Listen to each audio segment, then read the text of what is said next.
交朋友玄學就睇呢一點，識得獨處嘅人再壞都壞唔到邊度去。交朋友就睇佢識唔識獨處。有個講法我覺得幾有意思，心地唔正嘅人根本離唔開群體，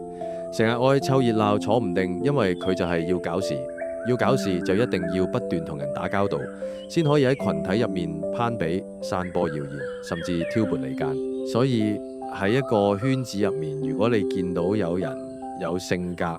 有棱角，甚至寧願獨來獨往呢類人，一般都唔會太差。反而係嗰啲一開始就熱情過頭，熱情到連邊界感都模糊晒，成日話同邊個都好熟嘅人，你要留個心眼，大概率唔會錯。睇到呢度，相信你腦海已經即刻浮現某個人啦。再講多一種要遠離嘅人，就係成日出狀況，今日一個麻煩，聽日一單糾紛。